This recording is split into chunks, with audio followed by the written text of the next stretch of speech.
Welcome to my channel the Chalkboard Champion. कैसे हैं आप सब? उम्मीद है आप बहुत अच्छे होंगे। मैं भी बिल्कुल बढ़िया हूँ। गाइस, मैंने चैप्टर 5 पूरा अपलोड कर लिया है, तो अगर आपने नहीं देखा है तो आप जाके देखिए। अब चैप्टर 6 पढ़ने वाले हैं अपन। तो इसमें कुछ भी नहीं है, बिजनेस फाइनेंस ही है जो अपने बिजनेस स्टडीज में पढ़ा होगा। तो चलिए स्टार्ट करते हैं। हाँ तो गाइस, देखिए, आज अपन इसमें पढ़ने वाले हैं बिजनेस फाइनेंस के बारे में। तो ये कुछ भी नहीं है, मतलब मैं इसकी पीपीटी भी बनाने की ज़्यादा ज़रूरत नहीं पड़ी मुझे, क्योंकि ज़्यादा करके अपन ये अकाउंट्स में पढ़ चुके हैं। तो अपन कुछ जैसे कुछ खास इसमें है नहीं। एक बीईपी है, ब्रेक इवन एनालिसिस, का जो टॉपिक है वो थोड़ा इम्पोर्टेंट और थोड़ा टैक्सेस का है। तो देखिए, चलिए स्टार्ट करते हैं। सबसे पहले कैश रजिस्टर। अब कैश रजिस्टर कैश बुक की होती है। ये कैश जो है हमारी जो बिजनेस का सबसे इम्पोर्टेंट पार्ट होता है कैश। तो अपन कैश के बिना कुछ भी अपन बिज़नेस में कुछ भी ट्रांज़ैक्शन नहीं कर सकते हैं। तो सारे जो कैश ट्रांज़ैक्शंस हैं, वो कैश बुक या कैश रजिस्टर में ही रिकॉर्ड होते हैं, और उसको हम लोग बुक ऑफ ओरिजिनल एंट्री भी कहते हैं। जर्नल के साथ-साथ ये भी बुक्स ऑफ ओरिजिनल एंट्री भी कहलाती है। और साथ ही साथ जो नॉर्मल हम लोग कुछ भी कैश में ट्रांज़ैक्शन करते हैं, वो सब इसमें एंट्री की जाती है। तो इसमें कि इसकी इनफ्लो और आउटफ्लो होता है, मतलब कैश आया और कैश गया। जिसका आता है इनफ्लो, मतलब आ रहा है तो इन रिसीट भी कहते हैं इसको, और आउटफ्लो है तो पेमेंट, तो आउटफ्लो। तो अब इनफ्लो किस चीज़ का होता है? कैश बुक में क्या कौन-कौन से एंट्री होती है? ओनर्स इक्विटी, मतलब ओनर अगर कोई कैपिटल लेके आया वो कैश बुक में आएगा। लोन मिला है हमको, तो वो भी कैश बुक में आएगा, क्योंकि आया तो पैसा है ना, सेल की हमने, इंटरेस्ट मिला है हमको, रेंट मिला है, या हमने कोई एसेट बेच ली है, या हमें किसी चीज़ का क्लेम मिला है, या फिर इंश्योरेंस क्लेम या एक्सीडेंट का क्लेम मिला है, गवर्नमेंट की कोई सब्सिडी मिली है, या फिर हमने कोई भंगार, ऐसे रद्दी वाले को कुछ भेजा है भंगार, ये सब। तो ये सब जो है ये है इनफ्लो ऑफ कैश। ये सब रिसीट साइड आता है कि सारा पेमेंट्स हम इसमें, सारे रिसीट हम इसमें करते हैं। और जो भी है, जो ये प्रॉफिट होता है, मतलब ये इम्पोर्टेंट है कि जो प्रॉफिट है वो इस कैश में इंक्लूड नहीं होता है। मतलब इनफ्लो में कभी भी प्रॉफिट हम लोग रिकॉर्ड नहीं करते, ठीक है? और आउटफ्लो में क्या-क्या आ जाता है? लैंड हमने खरीदी, बिल्डिंग खरीदी, plant machinery, furniture fixtures, interior को डेकोरेशन करा दिया, हमने कोई टूल्स खरीदे, कंप्यूटर खरीदे, जितने भी हम खर्चे करते हैं सब आ जाएगा। Raw material, packing material, transportation के में से सैलरी, इंसेंटिव, एडवर्टाइजमेंट, रेंट दिया, इंटरेस्ट दिया, सेल्स कमीशन दिया, इंश्योरेंस प्रीमियम पे गया। सब जो खर्चे बिज़नेस के खर्चे होते हैं सब उसमें आता है। तो ये अपना हो गया कैश का इनफ्लो और आउटफ्लो।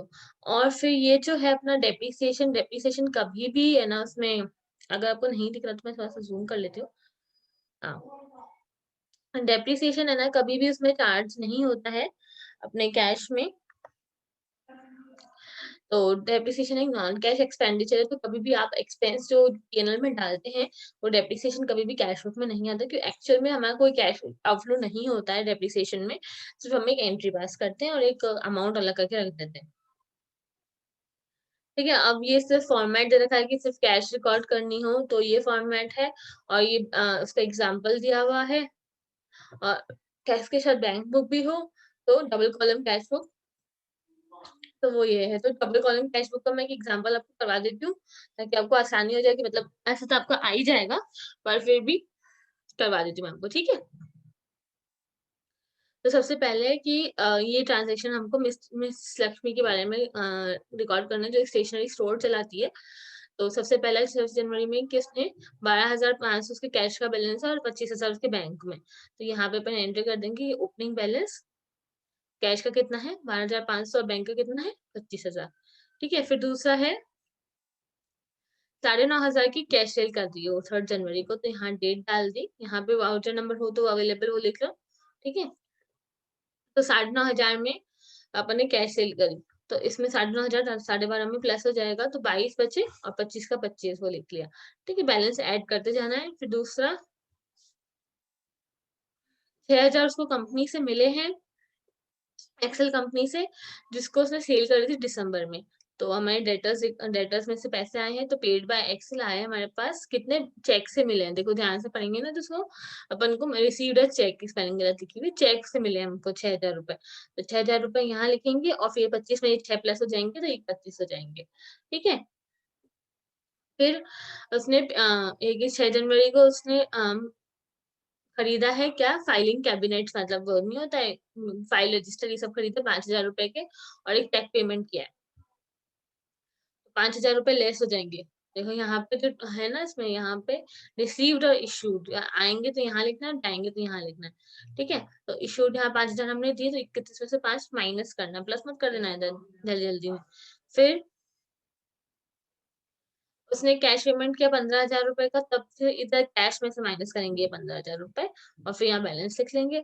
और फिर लास्ट में ने सैलरी पे करी है स्टाफ को, अब इसमें कुछ लिखा हुआ नहीं है, तो हम उसको कैश में ही मानेंगे कि भाई सैलरी उसने जो पे करी है वो कैश में ही पे करी है, ठीक है। इसने लिखा हुआ नहीं है कि भाई कैश में पे करी है कि किसने पे करी है, तो हम कैश ही मानेंगे।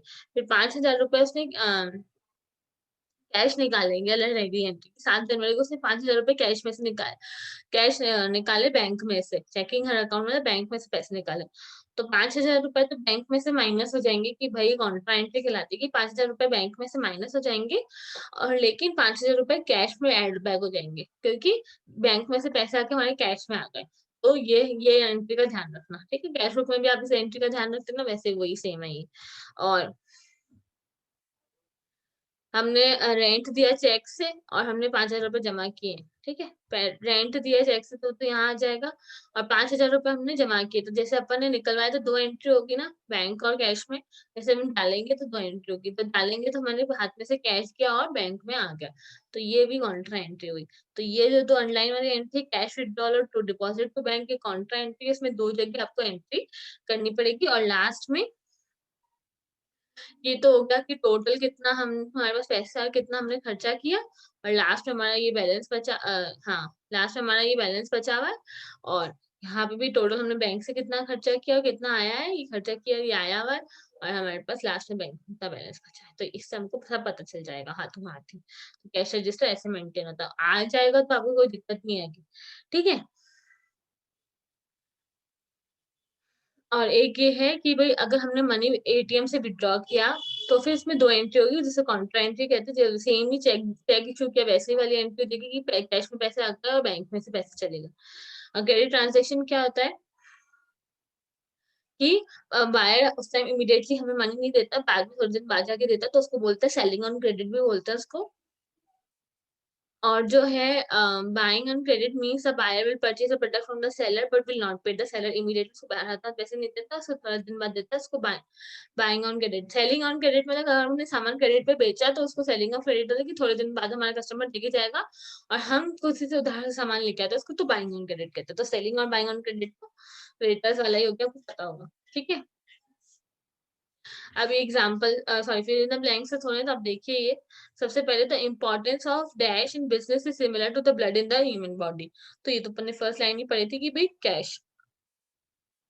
A notebook in which we write to keep track of all daily transactions which happens in the business is called, सारी डेली ट्रांजेक्शन जिसमें हम चीजें लिखते हैं उसको जर्नल बोलते हैं, कि हम लोग सारी ट्रांजेक्शन उसमें नोट करते हैं।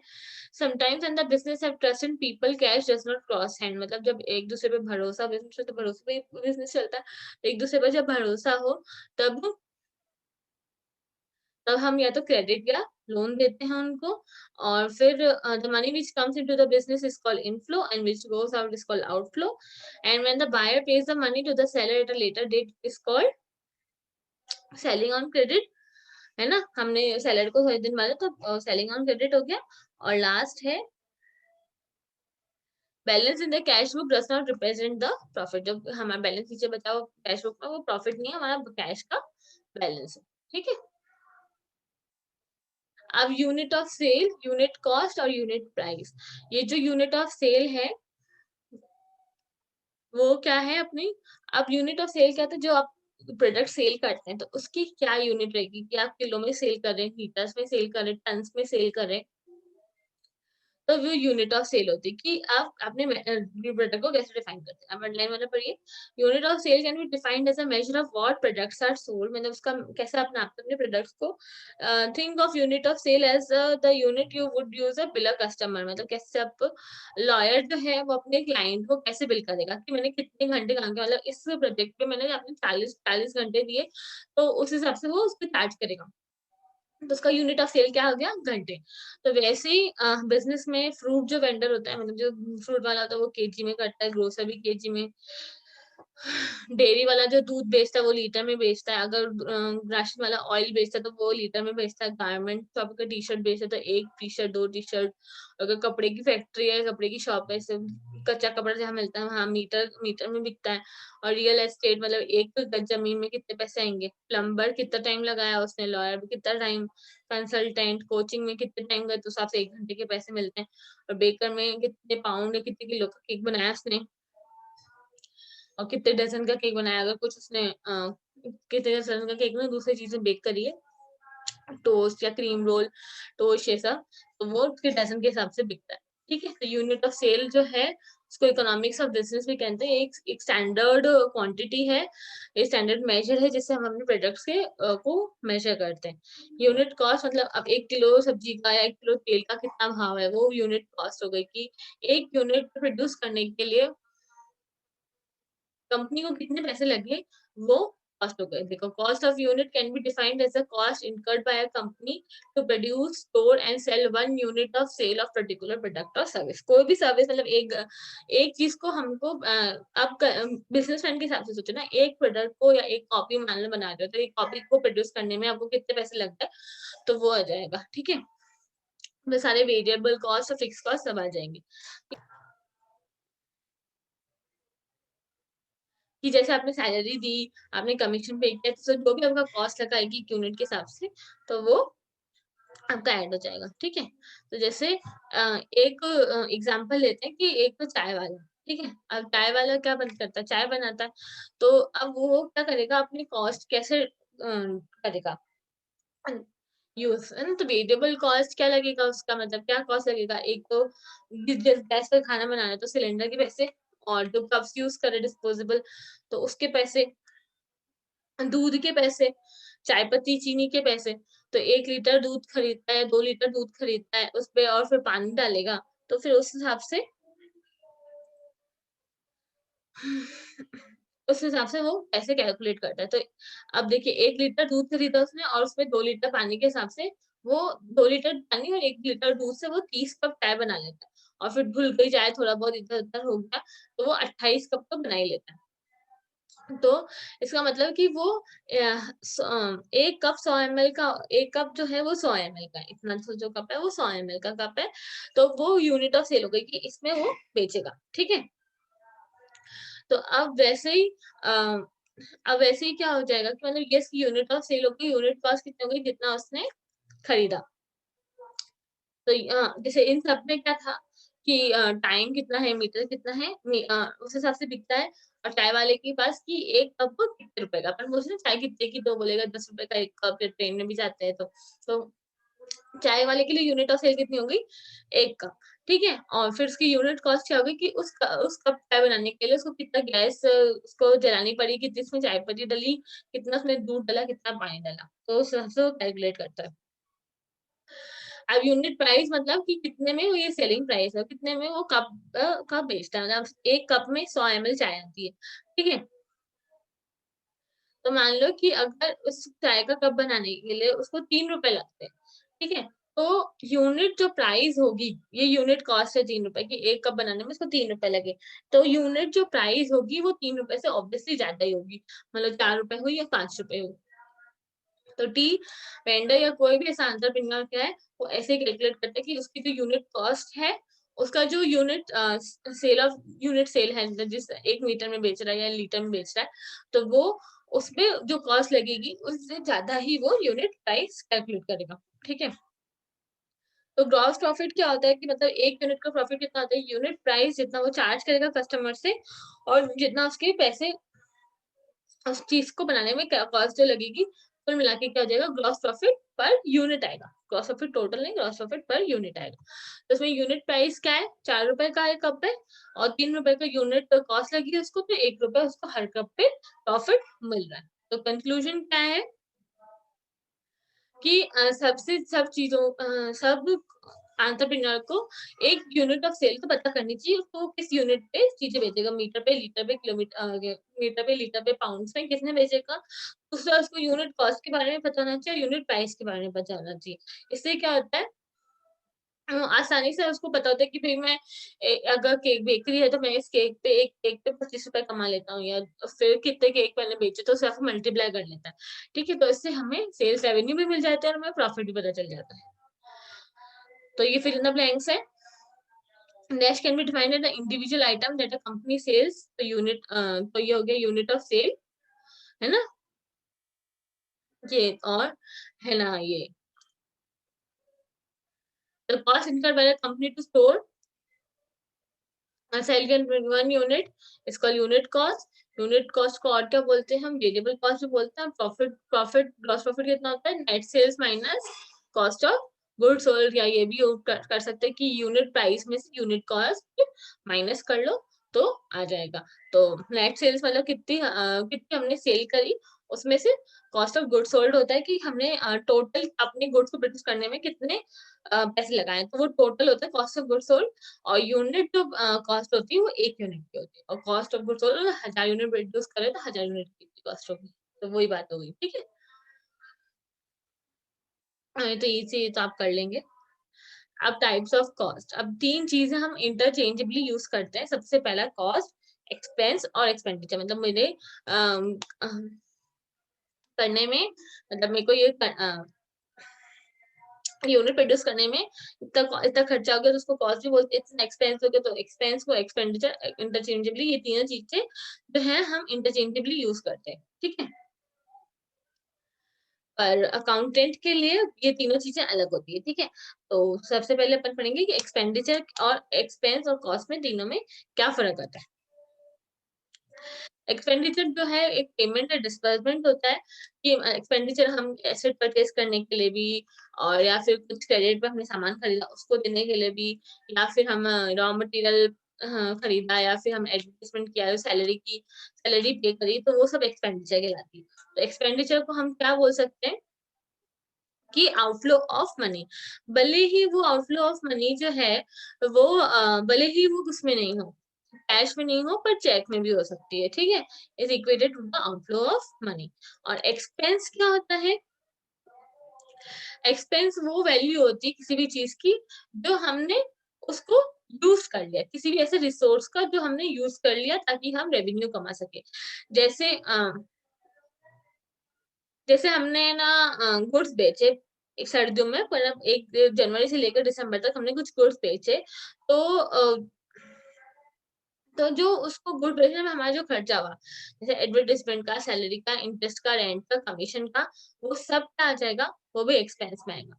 तो अब मेरी बातों से तब ऐसा लग रहा होगा कि एक्सपेंस और एक्सपेंडिचर तो सेम ही हुआ, फर्क क्या है फालतू में। तो अपन इस एग्जांपल से पढ़ेंगे कि एक्सपेंस और एक्सपेंडिचर में क्या फर्क है, ठीक। हाँ, तो देखिए गाइस, अब एक्सपेंस और एक्सपेंडिचर से हम एग्जांपल से पढ़ेंगे कि एक्सपेंडिचर क्या है। मतलब जैसे मान लो एक एग्जांपल है, इसमें क्या है कि हमने कोई मशीन खरीदी है, तो हम 5 लाख की खरीदेंगे, ठीक है। और अब 10 साल में मशीन चलेगी, ये मशीन तो हमने खरीद ली, वो 5 लाख की मशीन थी। ये 5 लाख जब हमने खर्च करे किसी भी एसेट को खरीदने के लिए, वो हमारा एक्सपेंडिचर हुआ। और हर साल, मतलब हर 5 साल में हम उसको मेंटेन करने के लिए 5-6 हजार रुपया, या हर 2 साल में 5 हजार रुपया इस मशीन पे खर्च करते हैं ताकि वो चलती रहे। मेंटेनिंग एक्सपेंडिचर हो गई, मेंटेनेंस वाला वो जो होगा वो एक्सपेंस होगा। तो मेजर क्या डिफरेंस है एक्सपेंडिचर और एक्सपेंस में, कि है ना, बहुत ही कम आएगा डिफरेंस है। एक्सपेंडिचर जो है वो हम करते हैं कि हमने कोई गुड्स खरीदे या फिर बिजनेस का कोई लॉन्ग टर्म इन्वेस्टमेंट का, तो एक्सपेंडिचर हुआ। और उसी एक्सपेंडिचर को जैसे मेंटेन कर, हमने जो एक्सपेंडिचर किया उसी को जो मेंटेन करने के लिए छोटे छोटे तो हम खर्चे करते हैं नॉर्मल डेली ड्यूटीज, डेली उसमें रूटीन में, अपने बिजनेस में, तो वो एक्सपेंस कहलाती है। तो एक्सपेंस और एक्सपेंडिचर में बस ये मेजर फर्क है। तो अगर एसेट या कुछ बड़ी चीज खरीदे तो एक्सपेंडिचर हुई, और ये एक्सपेंडिचर को मेंटेन करने के लिए हम अगर एक्सपेंस करते हैं, मतलब कुछ गुड्स पे करते हैं, या इलेक्ट्रिसिटी बिल भरते हैं, सैलरी देते हैं, या रेंट देते हैं, तो वो जो हो गया अपना एक्सपेंस हो गया। तो ये छोटा सा ही फर्क है। ये देखिए, ये आप अंडरलाइन कर लीजिएगा। For instance, when a business acquires a machine, it would call an expenditure, while the business pays for electricity is called expense. अब cost और expense में क्या फर्क है? तो एक्सपेंस जो है वो एक अकाउंटिंग टर्म है जिसमें हम लोग जो डिफाइन करते हैं कि आउटफ्लो ऑफ कैश या चेक और बैंक के पैसे जा रहे हैं हमारे, ठीक है। एक्सपेंस वो रिकॉर्ड्स कर रहे हैं, वो इवेंट्स रिकॉर्ड करता है जो हो चुका है, मतलब हमने एक्सपेंस कर दिया, मतलब हमने वो खर्चा कर दिया है। अकाउंटिंग के हिसाब से हम देखें तो एक्सपेंस जो खर्चा हो चुका है वो एक्सपेंस है। और कॉस्ट जो है वो करंट कॉस्ट भी हो सकती है और फ्यूचर कॉस्ट भी हो सकती है, मतलब कि अगर मान लो कि है ना हम लोग कुछ गुड्स प्रोड्यूस करने वाले हैं, उसमें ये कॉस्ट लगेगी तो वो कॉस्ट होगी, और एक तो हम लोग कर रहे हैं गुड्स प्रोड्यूस तो वो भी कॉस्ट हो जाएगी, ठीक है। अ, देखो, it is quite likely that we will be using the word expense और कॉस्ट इंटरचेंजेबली, कि हमें इतना एक्सपेंस हो गया, हमारा इतना खर्चा हो गया, इतनी कॉस्ट लग गई। पर एक्सपेंसेस जो है लास्ट में जाके कॉस्ट बन जाती है, डायरेक्टली या इनडायरेक्टली लाइफ ऑफ टाइम से वो कॉस्ट बन जाती है।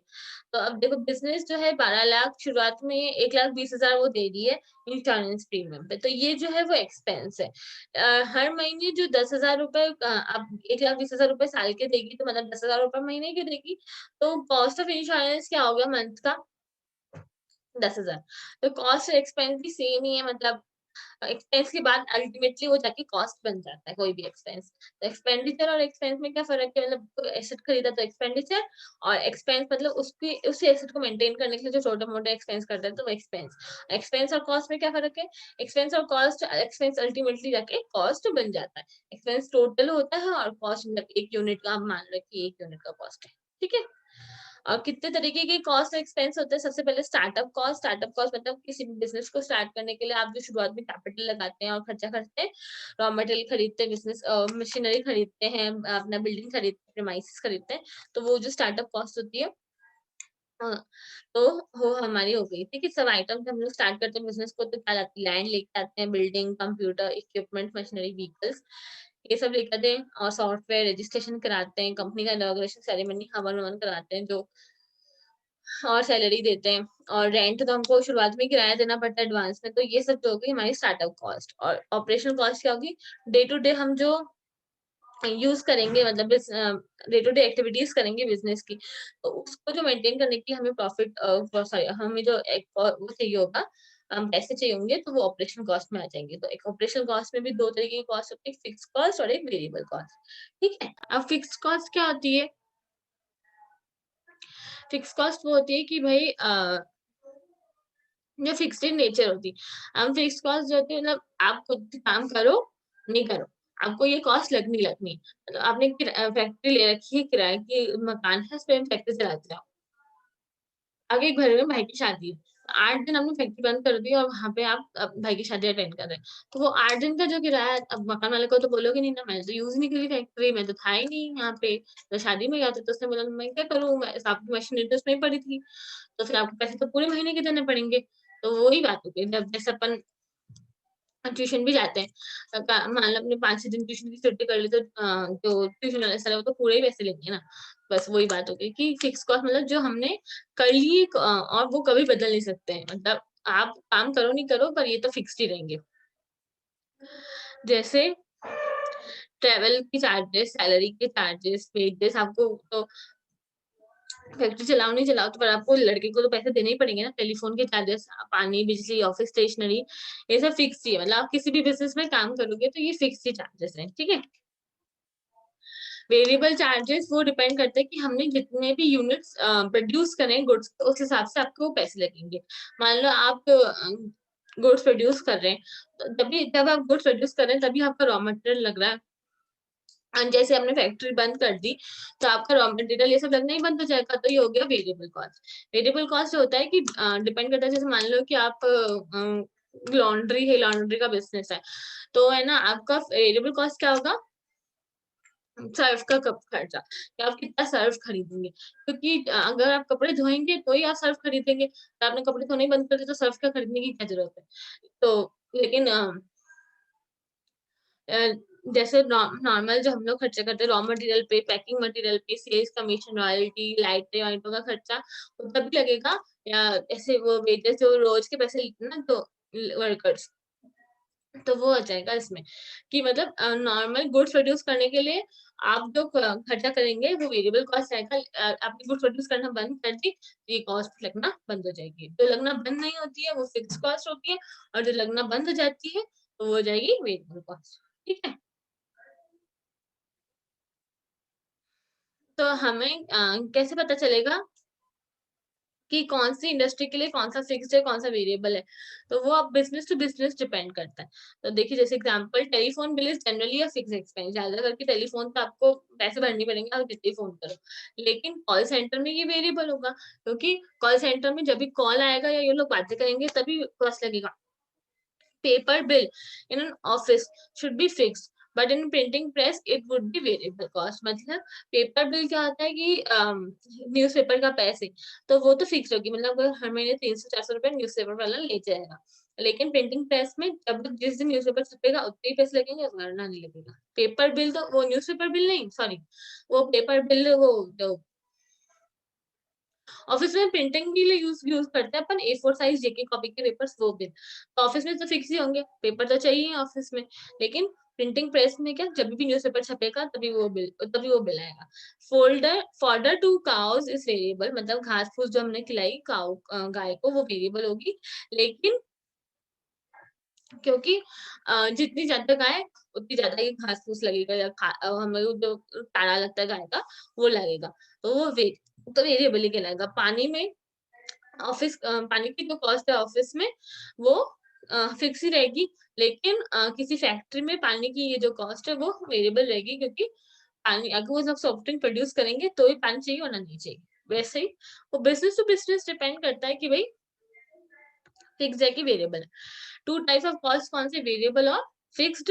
और quite often the term startup and dash are used interchangeably. Startup और क्या, वन टाइम कॉस्ट जो है, स्टार्टअप और startup cost are used interchangeably. और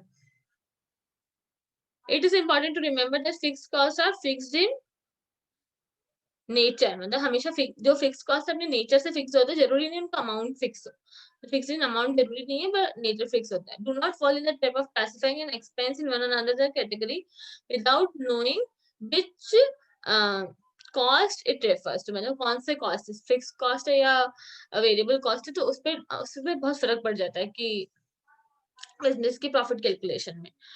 तो अब इनकम स्टेटमेंट और जो कैश फ्लो प्रोजेक्शंस है हम नेक्स्ट वीडियो में पढ़ेंगे। तो आज के लिए बस इतना ही। Thank you so much.